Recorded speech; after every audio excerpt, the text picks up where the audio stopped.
Good afternoon बच्चों। हम ये चैप्टर करेंगे what is democracy and Y democracy. और इस चैप्टर में हम ये देखेंगे कि डेमोक्रेसी है क्या और ये डेमोक्रेसी क्यों ज़रूरी है। Why do we need a democracy and हम डेमोक्रेसी की जगह ऑटोक्रेसी या फिर मोनार्की ये क्यों नहीं ला सकते। क्यों डेमोक्रेसी को ही बेटर ऑप्शन माना जाता है कंपैरिजन टू ऑटोक्रेसी और monarchy, dictatorship etcetera etcetera etcetera. तो इस चैप्टर में हम यही देखेंगे। तो कंटिन्यू करते हैं आगे। यहाँ एक गांधी जी की कोटेशन दी हुई है। The spirit of democracy can not be establish in the mist of terrorism whether government और पॉपुलर। यानी कि जो लोकतंत्र की जो एक स्पिरिट है, लोगों में जो चेतना है, वो जो है इस्टेब्लिश नहीं की जा सकती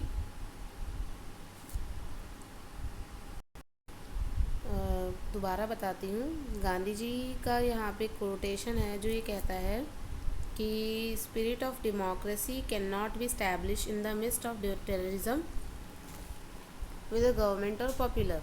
यानी कि जो डेमोक्रेसी है उसको जो है एक आतंक और एक भय के माहौल के बीच में इस्टेब्लिश नहीं किया जा सकता, ना ही तो गवर्नमेंट के लेवल पर और ना ही जो है अगर जनता के लेवल पर आके देखा जाए तो उस लेवल पर भी।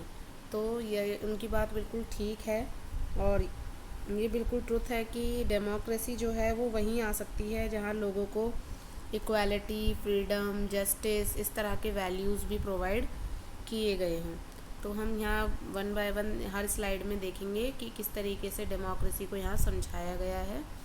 और आई होप कि आप लोगों ने ये चैप्टर बुक से पढ़ लिया होगा। और अगर आपने बुक से नहीं पढ़ा है चैप्टर को तो आप इस स्लाइड्स को देखने के बाद, समझने के बाद एक बार बुक से चैप्टर को ज़रूर पढ़ें, वो बहुत इम्पॉर्टेंट है आप लोगों के लिए। तो चलिए स्टार्ट करते हैं। सबसे पहले दिया है बच्चों what is democracy, people, power, democracy. 3 चीज़ें यहाँ हैं। सबसे पहले तो आप बच्चों देखो 6th क्लास से ही डेमोक्रेसी पढ़ते आ रहे हैं। डेमोक्रेसी क्या है? अगर हम डेमोक्रेसी की बात करें तो ये एक फॉर्म ऑफ गवर्नमेंट है जहाँ पर लोगों को पावर दी जाती है अपना जो है रिप्रेजेंटेटिव चुनने के लिए। और ये मेल भी हो सकता है, फीमेल भी हो सकती है। आगे देखते हैं।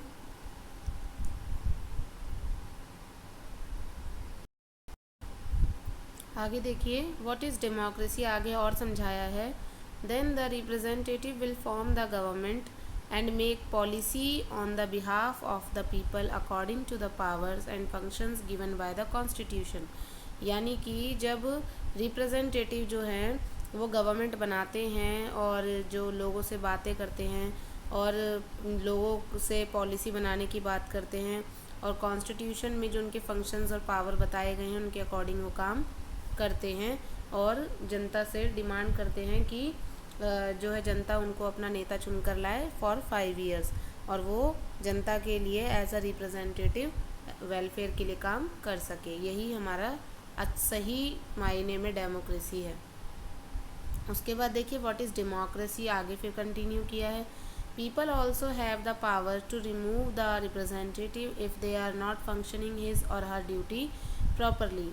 लोगों को ये पावर भी मिली हुई है डेमोक्रेसी में, अगर उनके रिप्रेजेंटेटिव जिन्हें उन्होंने चुना था अपने लिए काम करने के लिए, वेलफेयर के लिए काम करने के लिए, अगर वो सारी चीज़ें नहीं कर पाते हैं तो जो जनता है, जो लोग हैं, उनके पास में राइट है कि वो लोग जो हैं उनको उनके पोस्ट से हटा सकते हैं और उनकी जगह पर दूसरे रिप्रेजेंटेटिव को चुनकर ला सकते हैं। नेक्स्ट है, अब वर्ड की बात हो रही है बच्चों। डेमोक्रेसी आपको पता होना चाहिए। डेमोक्रेसी जो वर्ड है बच्चों ग्रीक लैंग्वेज से आया है। ग्रीक वर्ड है जो कि 2 वर्ड से मिलके जो एक डेमोक्रेशिया शब्द से बना है। और इसमें 2 वर्ड हैं, डेमोस यानी कि लोग यानी पीपल, क्रेटिया मतलब रूल। यानी कि अगर हम लिटरल मीनिंग निकालें डेमोक्रेसी का तो इसका लिटरल मीनिंग होगा रूल ऑफ पीपल, यानी कि हिंदी में लोगों का या जनता का शासन। अब देखते हैं आगे। According to Abraham Lincoln, one of the greatest president of USA, uh, define democracy as, उन्होंने जो है डेमोक्रेसी को जो है अब्राहम लिंकन ने, जो कि ग्रेटेस्ट प्रेसिडेंट भी थे यूएस के, उन्होंने कहा कि गवर्नमेंट जो है वो जनता के लिए है, जनता के द्वारा है और जनता का ही उसमें रूल होता है। तो उन्होंने कहा of the people, by the people and to the people. इसमें स्लाइड थोड़ा सा नीचे का दिख नहीं रहा है, तो आपको ये वैसे भी याद होगा कि according to Abraham Lincoln, government, democratic government is to the people, for the people and by the people. उसके बाद देखिए difference between democratic and non democratic government. बच्चों ये बहुत इंपॉर्टेंट है और ये एग्ज़ाम में आगे देखते हैं बच्चों। अब इसमें जो है difference between democratic and non democratic government बताया हुआ है। तो इसमें हम देखते हैं डेमोक्रेटिक गवर्नमेंट जो है ये रिप्रेजेंटेटिव्स के द्वारा बनाई जाती है, जबकि नॉन डेमोक्रेटिक गवर्नमेंट में रूल बाय फोर्स होता है, बाय पर्सन होता है या बाय ग्रुप होता है, उसमें जनता इलेक्ट नहीं करती है। दूसरा, representatives are elected in a free and fair elections. जो रिप्रेजेंटेटिव्स हैं उनके लिए free and fair elections conduct कराए जाते हैं, उसके बिहाफ पे उन्हें चुना जाता है। Representatives are not elected by the people. जो नॉन डेमोक्रेटिक गवर्नमेंट है उसमें और इसमें क्या डिफरेंस है कि इसमें जो लोग हैं वो अपने नेता को नहीं चुनते हैं। Major decision by the elected leaders. जो डेमोक्रेटिक गवर्नमेंट है उसमें मेजर डिसीजंस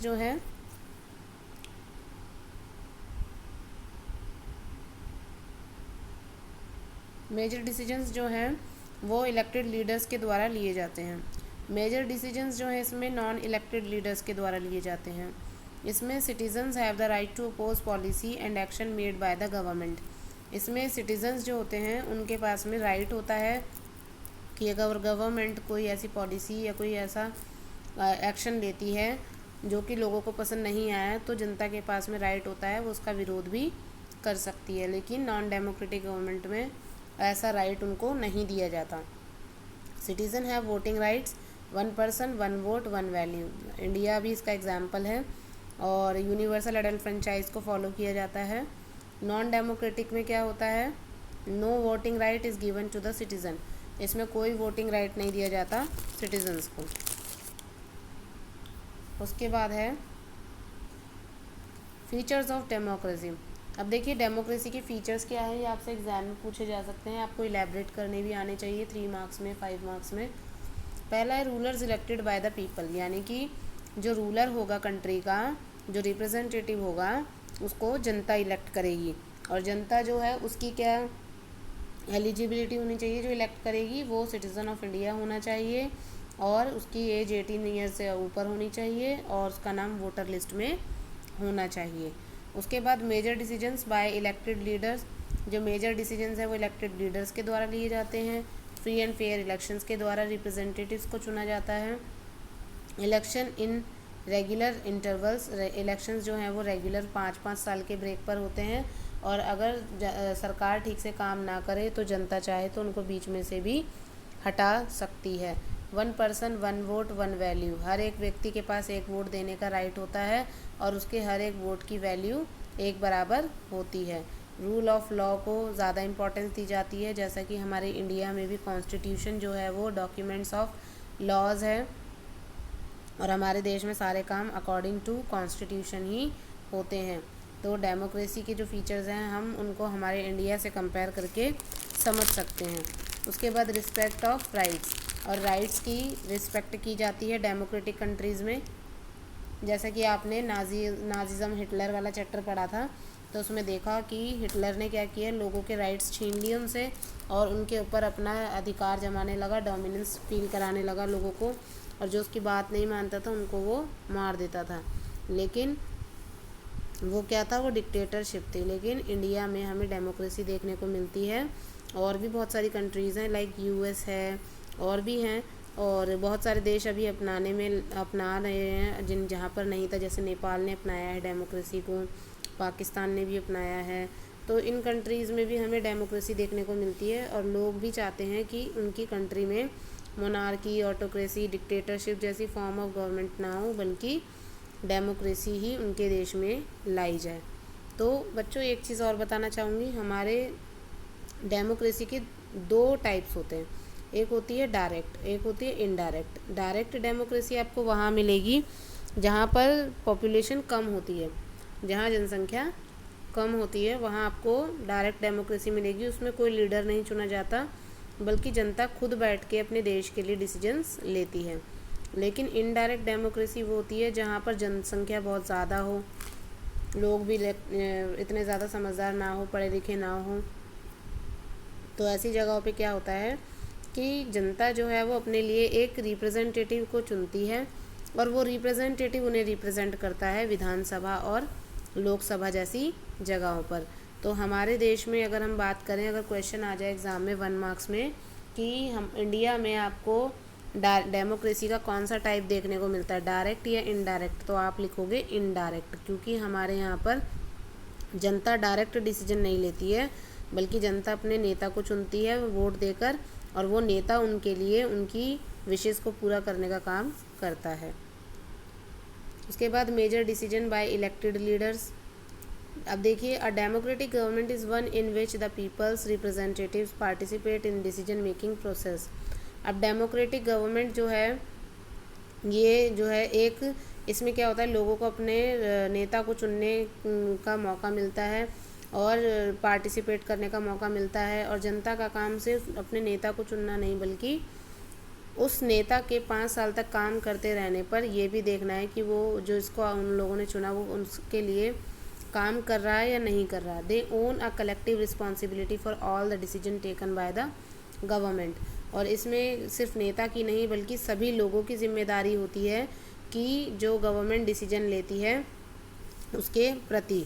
तो हमारे देश में, भारत में भी, अगर इंडिया की भी हम बात करें, तो इंडिया में भी लोगों को राइट दिया गया है, दे हैव राइट, कि वो अगर अपोज़ करना चाहें किसी भी सरकार की पॉलिसी का, एक्शंस का, तो वो कर सकते हैं। उसके बाद there are example where representatives of people are chosen but they are not allowed to participate in decision making process. और बहुत सारे एग्जाम्पल्स हैं जिनकी लोगों को चुनने का मौका तो मिलता है, लेकिन उन्हें डिसीजन मेकिंग प्रोसेस में पार्टिसिपेट करने का मौका नहीं मिलता। This happen in many dictatorship and monarchy form of government.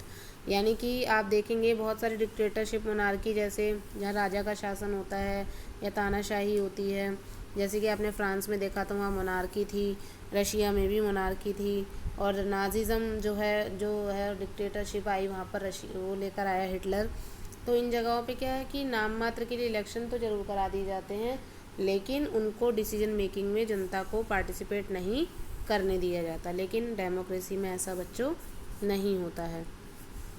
अब देखिए आगे कंटिन्यू है। In Pakistan people formally have elected parliament and government but the real power is with those who is not elected by the people. जैसे कि अगर हम पाकिस्तान की बात करें, वहाँ पर लोगों को अपनी सरकार, अपने रिप्रेजेंटेटिव को चुनने का अधिकार दिया गया है उनको, लेकिन सही मायने में अगर हम देखें तो उनके पास में लोगों को इलेक्ट करने का जो राइट है वो नहीं है, और फॉर्मली कॉन्स्टिट्यूशन के अकॉर्डिंग उनको ये राइट दिया गया है। लेकिन वी आर वेरी लक्की कि we are citizen of India, और हमारे कॉन्स्टिट्यूशन में जो चीज़ें हैं उनको पूरी तरह तो नहीं, लेकिन 70 to 80% चीज़ें जो हैं जैसी कॉन्स्टिट्यूशन में दी गई हैं वैसी ही सोसाइटी में लागू भी होती हैं।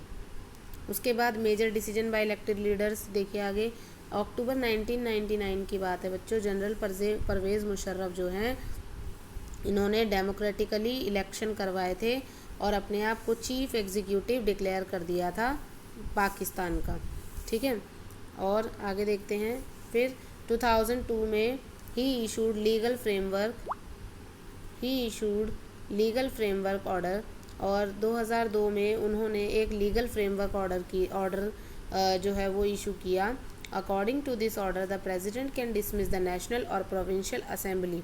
इस ऑर्डर के अकॉर्डिंग जो परवेज़ मुशर्रफ जो प्रेसिडेंट बने थे, जो प्राइम मिनिस्टर बने थे, वो अगर चाहें तो प्रेसिडेंट चाहे तो वो डिसमिस कर सकता है नेशनल और प्रोविंशियल असेंबलीज़ को, यानी कि जो पूरे देश के लिए लोकसभा है, जैसे हमारे यहाँ और राज्यों में विधानसभा होती है, तो अगर उसने इसको ये पावर मिल गई थी कि ये चाहे तो ये इनको डिसमिस कर सकता है। The work of civilian cabinets is supervised by a national security council which is dominated by military officer. बच्चों देखो, नेशनल सिक्योरिटी काउंसिल जो है उसके अंडर में दे दिया गया और मिलिट्री का जो रूल है वो यहाँ पर लागू हो गया था, क्योंकि जो परवेज़ मुशर्रफ है वो मिलिट्री से ही बिलोंग करते थे। फाइनल डिसीजन और power rest in the hand of Pervez Musharraf. Final decision power जो है वो परवेज़ मुशर्रफ के हाथ में आ गई थी। The final decision making power must rest with those elected by the people. बच्चों, अब फाइनल डिसीजन की जो पावर होती है डेमोक्रेसी में क्या होता है कि वो लोगों के हाथ में होनी चाहिए, ना कि किसी एक लीडर या किसी एक व्यक्ति के हाथ में। तो लेकिन यहाँ पर हमें पाकिस्तान में क्या देखने को मिल रहा था, पाकिस्तान में इलेक्शन तो ज़रूर कराए गए लेकिन बाद में अपना रूल जो है उसको इस्टेब्लिश कर दिया गया। उसके बाद free and fair electoral competition, यानी कि अब देखिए आप, फ्री एंड फेयर इलेक्शंस होते हैं, ठीक है। In democracy the rulers must be truly people's representatives to. अब इसमें क्या होता है, डेमोक्रेसी में लोग जो हैं वो सही मायने में अपने नेता को चुनते हैं। और choose representative we need a system of elections. आगे देखिए, to choose representative need a system of election. हम रिप्रेजेंटेटिव को चुनने के लिए हमें इलेक्शन सिस्टम की ज़रूरत होती है। और election could have some meaning and significance only if it held free and fair manner. और इलेक्शंस जो हैं इनके कुछ मीनिंग होते हैं, इनकी इम्पोर्टेंस होती है अगर फ्री एंड फेयर इलेक्शंस कराए जा रहे हैं तो। A free election is one where every person has in equal right to vote. आपने एक इक्वालिटी चैप्टर क्लास 7th में पढ़ा होगा बच्चों, जिसमें आपने देखा था कि कांता नाम की लेडी थी जो एक मेड का काम करती थी किसी घर में, लेकिन जब वो वोट देने जाती है तो वहाँ वो देखती है कि सभी लोग जो हैं, चाहे वो रिच है, चाहे पुअर है, चाहे लेबर है, चाहे मेड है, चाहे टीचर है, चाहे बिजनेसमैन है, कोई भी है, किसी भी रिलीजन का है, किसी भी कास्ट का है, अमीर है, गरीब है, फीमेल है, मेल है, गोरा है, काला है, कोई भी है, लेकिन अगर वो 18 ईयर्स ओल्ड है और इंडिया का सिटीज़न है तो उसको राइट टू वोट दिया गया है, ठीक है। यही डेमोक्रेसी में मेन फीचर होता है फ्री एंड फेयर इलेक्शंस का। आगे देखिए, vote without any fair and threat. लोग अपनी मर्ज़ी से जिसको चुनना चाहते हैं बिना डर के वोट दे पाते हैं फ्री एंड फेयर इलेक्शंस में। Fair election is one in which those person who are currently in power have a fair chance of losing. यानी कि फेयर इलेक्शंस में ये होता है कि जो व्यक्ति अभी पावर में है और हो सकता है कि वो जो है अपनी पावर लूज़ भी कर दे अगर जनता उसे ना चुने तो ये फ्री एंड फेयर इलेक्शंस के फीचर्स हैं। उसके बाद चाइना की अगर हम बात करें, इलेक्शंस होते हैं वहाँ पर बच्चों हर 5 साल में, और पार्लियामेंट चुनी जाती है। और लेकिन कौन सी पार्टी हर बार चुनकर आती है, NPC, National People's Congress. The National People Congress has the power to appoint the president of the country. National People Congress जो है वहाँ की पार्लियामेंट को कहा गया है, इसको पावर दी गई है प्रेसिडेंट को अपॉइंट करने की। सब members are elected by the army. अब जो नेशनल पीपल कांग्रेस के जो मेंबर्स हैं चाइना में, वो इलेक्टेड हैं आर्मी के द्वारा, ठीक है। और 3000 मेंबर्स जो हैं वो ऑल ओवर चाइना से हैं, ठीक है। उसके बाद before contesting election a candidate need the approval of the Chinese communist party. जब इलेक्शंस हो जाते हैं, इलेक्शंस लड़ने से पहले कैंडिडेट को चाइनीज़ कम्युनिटी पार्टी यानी सीसीपी से परमिशन लेनी पड़ती है। The government is always formed by the communist party of China. और हर बार जो वहाँ सरकार बनाई जाती है वो कम्युनिस्ट पार्टी ऑफ चाइना के द्वारा ही बनाई जाती है, जिसको हम सीसीपी भी कह सकते हैं। और बच्चों वहाँ पर अगर कोई दूसरी पार्टी जीत भी रही होती है तो भी उसे हारना पड़ता है, क्योंकि वहाँ पर हमेशा से ही रूल एक ही पार्टी का रहा है। वहाँ वन पार्टी सिस्टम देखने को मिलता है चाइना में। आगे देखिए, since its independence in 1930 Mexico hold election after every 6 years to elect its president. अब इंडिपेंडेंस 1930 की बात है। मैक्सिको जो है उसमें 6 साल में इलेक्शंस हुए थे। 6 साल में इलेक्शंस होते हैं अपने प्रेसिडेंट को चुनने के लिए। मैक्सिको कहाँ है बच्चों, नॉर्थ अमेरिका में।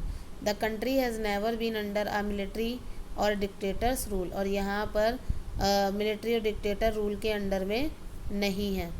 ठीक है, उसके बाद है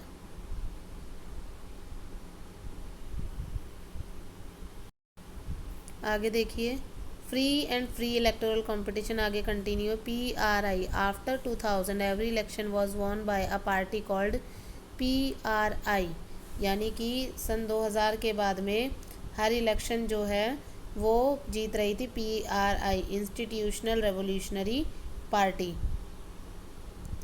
the PRI used many dirty tricks to win elections, और PRI जो है वो डर्टी ट्रिक्स यूज़ कर रही थी इलेक्शंस जीतने के लिए। All government officer and teacher are use to force parents to vote for the PRI, और सभी गवर्नमेंट ऑफिसर्स और टीचर्स को यूज़ किया जा रहा था पेरेंट्स को फोर्स करने के लिए कि वो PRI को ही वोट दें और उसको ही जिताएं ताकि उसकी सरकार बने। Sometimes the polling booth were shifted from one place to another in last minute, कई बार क्या होता है लास्ट मोमेंट पे पोलिंग बूथ जो है वो शिफ्ट कर दिए जाते हैं एक जगह से दूसरी जगह। Media largely ignore the activities of opposition political parties, media जो है वो इग्नोर करती है अपोजिशन पॉलिटिकल पार्टीज़ को अगर वो कोई अच्छा काम करती हैं तो, और क्रिटिसाइज दैम, सिर्फ उन्हें जब बुरा दिखाना होता है पोजीशन को तब मीडिया सामने आती है, अदरवाइज़ नहीं तो वो PRI के ही गुणगान गाती है। It use large some of money in the campaign for its candidates, और उनके जो कैंडिडेट्स उनके द्वारा कैंपेन के लिए बड़े लेवल पर मनी का यूज़ किया जाता है। Should we consider this country as democratic country where election is not free and fair, क्या हम ये देखते हैं कि डेमोक्रेटिक कंट्री में भी इलेक्शंस फ्री एंड फेयर नहीं होते हैं या फिर वहाँ होने चाहिए। A democracy must be based on free and fair election, बच्चों डेमोक्रेसी का एक फ़ीचर है कि जहाँ डेमोक्रेसी होगी वहाँ फ्री एंड फेयर इलेक्शंस होने चाहिए, अगर इनडायरेक्ट डेमोक्रेसी है तो। Where those currently in power have a fair chance of losing, ताकि जो करंट में पावर में है उनको एक डर उनके अंदर भी बना रहे कि हमारी भी पावर हमारे हाथ से जा सकती है। ठीक है, उसके बाद ये हम नेक्स्ट क्लास में करेंगे कंटिन्यू।